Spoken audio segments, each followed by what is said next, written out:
you see a lot of stuff on the internet about the Super 35, and so I looked at doing a Super 35 with this. And here's the thing I've learned over the years, is if you take an old Jeep axle or an old Ford axle, a junkyard axle, it's going to need new brakes, new axle bearings, a master rebuild kit. If you're going to re-gear it, then it just needs new ring and pinion gears.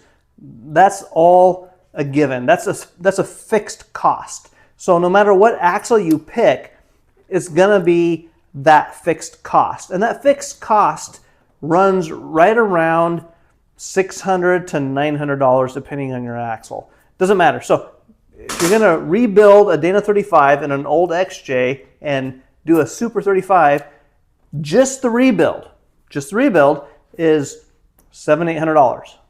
Then you have to make it the Super 35.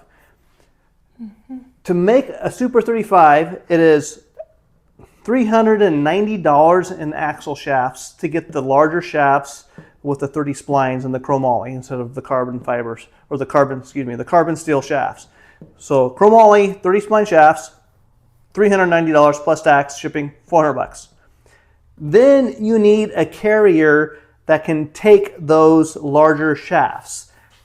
That's at least $1,000, if not more, for some kind of locker carrier to take those.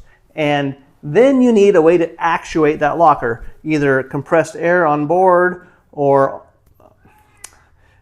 electronic switch of some kind. There's some other complications and costs that go with that. And then to make the tubes on the Dana 35 strong enough to hold 35s or bigger, you're looking at another $140 for a truss minimum. That's a cheap one. So you have the same baseline cost to rebuild and re-gear the axle, plus an additional $1,500, $2,000 to make it not even as strong as a Ford 9-inch. So we had the Ford 9-inch, and for just a rebuild cost, we have a great axle. The only upgrade we did to this was a spool that cost $65. That's it. Other than that, it's a stock rebuild. I needed one new shaft, $75 on Amazon for a new shaft that's way stronger than a Super 35 shaft.